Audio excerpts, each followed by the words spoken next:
जय हिंद मेरे प्यारे दोस्तों। कैसे हैं आप सभी। मैं आपका दोस्त सम्राट स्वागत करता हूं आपका अपने चैनल पर। दोस्तों, आज हम डिस्कस करने वाले हैं निर्वाचन आयोग को। पिछली क्लास में हमने सर्वोच्च न्यायालय को पढ़ा था, यानी सुप्रीम कोर्ट ऑफ इंडिया। आज की क्लास में हम निर्वाचन आयोग को देखेंगे, जो एक संवैधानिक निकाय है और क्या इसके कार्य हैं निर्वाचन आयोग के, और ये किस तरह से ये कार्य करता है।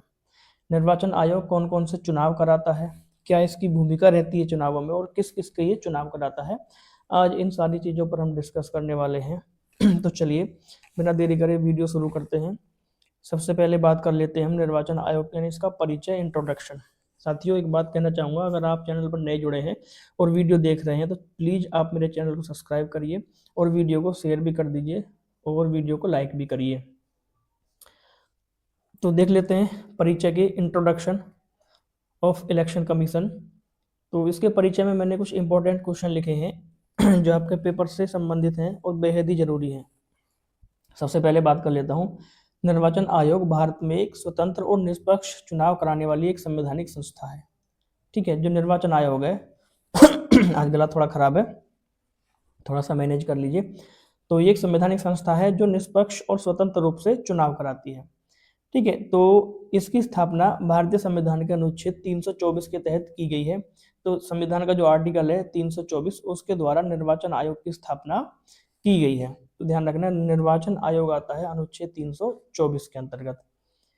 आगे अगर मैं बात करूं, यह केंद्र तथा राज्यों में राष्ट्रपति, उपराष्ट्रपति, यानी राष्ट्रपति के चुनाव कराएगा, उपराष्ट्रपति, लोकसभा और राज्यसभा एंड विधानसभाओं के चुनावों का संचालन करता है। जो भी निर्वाचन आयोग है वो राष्ट्रपति वाले चुनाव कराता है, उपराष्ट्रपति वाले, लोकसभा में हम चुनाव करते हैं प्रधानमंत्री यानी जब सांसद चुने जाते हैं तो उस चुनाव को कराता है, राज्यसभा में, और विधानसभाओं के यानी मुख्यमंत्री वाला चुनाव जो होता है वो विधानसभा चुनाव होते हैं, और प्रधानमंत्री वाला चुनाव जो होता है वो होते हैं हमारे लोकसभा वाले चुनाव। तो ये ध्यान रखेंगे। ठीक है, मुख्यमंत्री चुना जाएगा विधानसभा चुनावों के द्वारा और प्रधानमंत्री चुना जाता है लोकसभा चुनावों के बाद। तो इन 4-5 चुनावों का ये संचालन करता है निर्वाचन आयोग। जो ग्राम पंचायत और हमारे नगर पालिका या नगर निगम के चुनाव होते हैं उनको कराता है राज्य निर्वाचन आयोग उन चुनावों को। आगे जो इम्पोर्टेंट क्वेश्चन है हमारा वो ये है, 61वां संविधान संशोधन 1989 के द्वारा जो मतदान की आयु थी उसको 21 वर्ष से घटाकर 18 वर्ष कर दिया गया था। यानी पहले जब वोट करते थे हम लोग तो 21 वर्ष की आयु पूरी होने पर ये वोटिंग का अधिकार था, लेकिन 1989 में एक संविधान संशोधन हुआ और उसके द्वारा जो आयु है चुनाव में वोटिंग की वो 21 वर्ष से कम करके 18 वर्ष कर दी गई। अब 18 वर्ष का कोई भी वयस्क पुरुष जो है वोटिंग का अधिकार रखता है। तो इंपॉर्टेंट क्वेश्चन है, बहुत बार पेपर में ये संविधान संशोधन पूछा गया है कि किस संविधान संशोधन के द्वारा जो आयु है वो घटाकर 18 वर्ष कर दी गई थी। तो ध्यान रखना वो हमारा 61वां संविधान संशोधन था, और ये वर्ष भी पूछा जाता है 1989 में ये संविधान संशोधन लागू हुआ था। हो तो गया था 1988 में ही, लेकिन लागू हुआ था 1989 में। तो इसको ध्यान रखेंगे। चलिए आगे बढ़ते हैं। आगे बात कर लेते हैं इसकी स्थापना, इस्टेब्लिशमेंट, यानी जो निर्वाचन आयोग है उसकी स्थापना 25 जनवरी 1950 को हुई थी। इसलिए हर वर्ष 25 जनवरी को राष्ट्रीय मतदाता दिवस भी मनाया जाता है। हम जब दिवस पढ़ते हैं तो हम उसमें पढ़ते होंगे 25 जनवरी को क्या मनाया जाता है, राष्ट्रीय मतदाता दिवस। तो वो कारण यही है क्योंकि ये 25 जनवरी को स्थापित हुआ था, तो इस कारण इस डेट को राष्ट्रीय मतदाता दिवस भी मनाते हैं। राष्ट्रीय मतदाता दिवस कब माना जाता है हमारा, 25 जनवरी को। आगे बात कर लेते हैं, स्थापना दिवस राष्ट्रीय मतदाता दिवस के रूप में भी मनाया जाता है। जो इसका स्थापना दिवस है यानी 25 जनवरी, वो राष्ट्रीय मतदाता दिवस के रूप में भी यानी नेशनल वोटर्स डे के रूप में मनाया जाता है, और इसका मुख्यालय नई दिल्ली में स्थित है। इतना ध्यान रखेंगे। ये सारे क्वेश्चन एग्जाम के पॉइंट ऑफ व्यू से बेहद ही जरूरी है और बार बार पेपर में पूछे भी गए हैं। आगे मैं बात कर लेता हूँ इसके संवैधानिक आधार की, कॉन्स्टिट्यूशनल प्रोविजन क्या है इसके। तो इसमें भाई अनुच्छेद 324 से 329 तक चुनावों से संबंधित प्रावधान किए गए हैं। ये आर्टिकल हम बाद में पढ़ेंगे। 324 से 329 तक के जो आर्टिकल हैं उनको हम पढ़ेंगे लास्ट में जाके।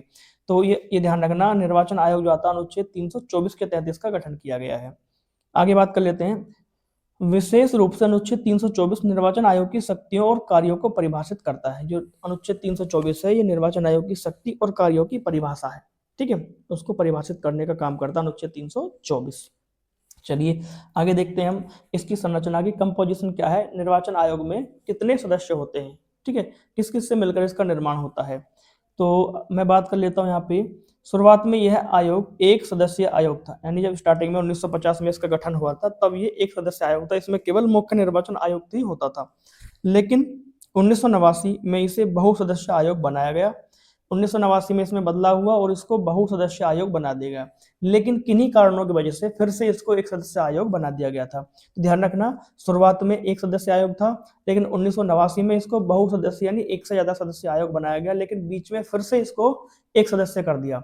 लेकिन 1993 से यह 3 सदस्य आयोग बन गया। अब ये परमानेंट जो है 1993 से 3 सदस्य आयोग है। ठीक है, तो ध्यान रखेंगे, पूछा जाता है कि निर्वाचन आयोग में कुल कितने सदस्य होते हैं।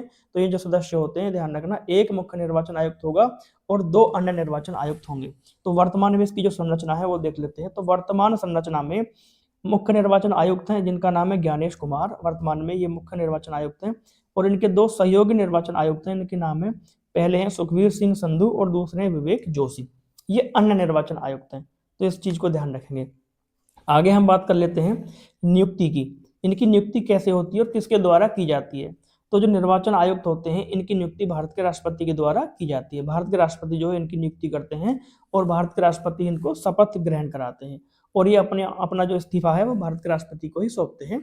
एक बात ध्यान रखना, जितने भी व्यक्तियों की नियुक्ति राष्ट्रपति करते हैं वो सभी लोग अपना जो है इस्तीफा राष्ट्रपति को ही सौंपते हैं। तो इनके कार्यकाल की अगर मैं बात करता हूं तो कार्यकाल 6 वर्ष या 65 वर्ष की आयु जो भी पहले पूरी हो तक इनका कार्यकाल होता है। ठीक है, अगर 6 वर्ष है, नहीं तो अगर 65 वर्ष पहले हो गई तो उससे पहले भी रिटायर हो जाते हैं। आगे बात कर लेते हैं इनके वेतन और भत्ते की।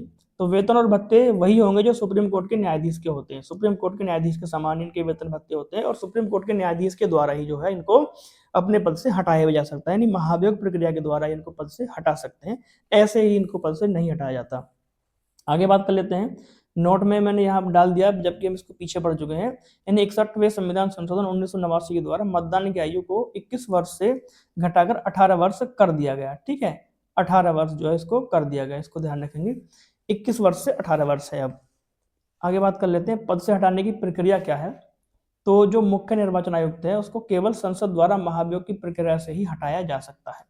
ठीक है, महाभियोग के द्वारा इसको पद से हटा सकते हैं, अन्यथा नहीं हटा सकते। लेकिन जो अन्य निर्वाचन आयुक्त होते हैं उनको राष्ट्रपति मुख्य निर्वाचन आयुक्त की सिफारिश पर हटा सकता है। जो अन्य निर्वाचन आयुक्त हैं उनके लिए महाभियोग जैसी प्रक्रिया की आवश्यकता नहीं है, उनको राष्ट्रपति हटा सकते हैं। लेकिन किससे परामर्श करेंगे, उस समय का जो भी मुख्य निर्वाचन आयुक्त होगा उसके परामर्श से उनको पद से हटाया जा सकता है। उम्मीद करता हूँ बात एकदम से क्लियर हो रही है। आगे बात कर लेता हूँ मैं इनके मुख्य कार्यों की, मेन फंक्शंस क्या है निर्वाचन आयोग के।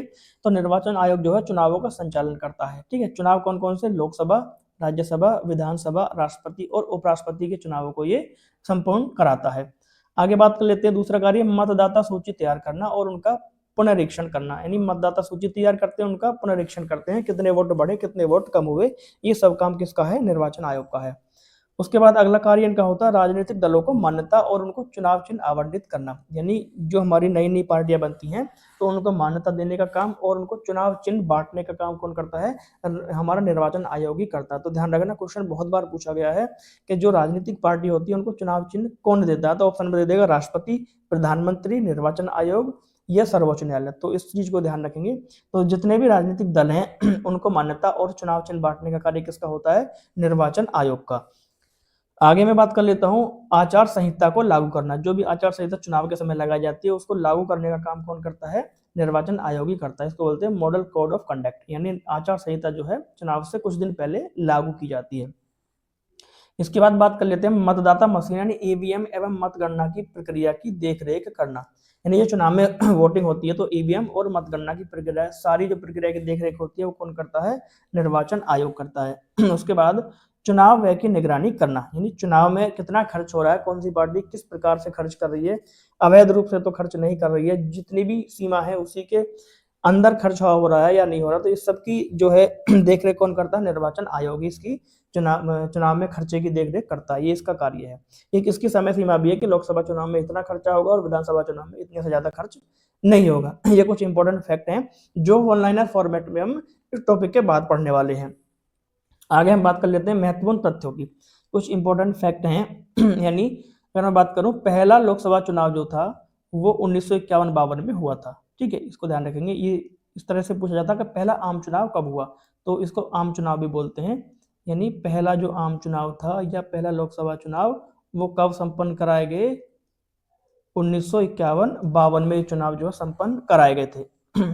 आगे बात कर लेते हैं, पहले जो निर्वाचन आयुक्त थे उनका नाम था सुकुमार सेन। ये भारत के पहले मुख्य निर्वाचन आयुक्त थे, सुकुमार सेन। आगे बात कर लेते हैं, वर्तमान में मुख्य निर्वाचन आयुक्त हैं ज्ञानेश कुमार। उसके बाद चुनाव आयोग का प्रतीक चिन्ह मतदान का निशान, ठीक है। चुनाव आयोग का जो प्रतीक चिन्ह है मतदान का निशान होता है। उसके बाद आप अगर वोट करने गए हो, ठीक है, तो आपने देखा होगा चुनाव में एक अमिट शाही होती है जो आपकी उंगली पर लगाई जाती है एज ए मार्क, कहीं आप दोबारा वोट डालने ना आ जाओ।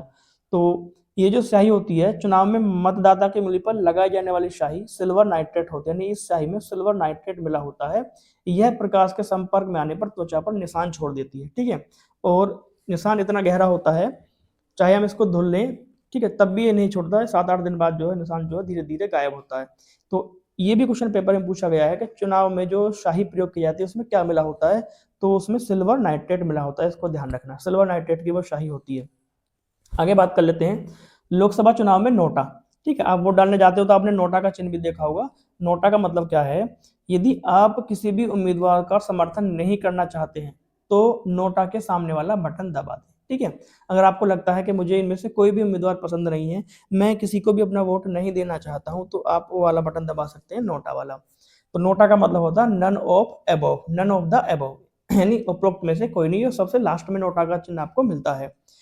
तो लोकसभा चुनाव में नोटा, इनमें से कोई नहीं विकल्प का प्रयोग पहली बार 2014 के आम चुनावों से शुरू हुआ था। तो नोटा का प्रयोग सबसे पहले कब हुआ? वर्ष 2014 में इसका इम्प्लीमेंट किया गया। तो 14 से अब तक ये नोटा का चिन्ह हमारे वीवीपैट यानी जो हमारी ईवीएम मशीन होती है उस पर छपा होता है। तो आप इसको दबा सकते हैं अगर आपको कोई उम्मीदवार पसंद नहीं है। तो आशा करता हूँ साथियों आपको वीडियो अच्छा लगा होगा, और आपको वीडियो कैसा लगा है आप मुझे कमेंट करके जरूर बताइए। और इसके बाद हम निर्वाचन आयोग से संबंधित कुछ वन लाइनर क्वेश्चन में अगली वीडियो में कराने वाला हूं।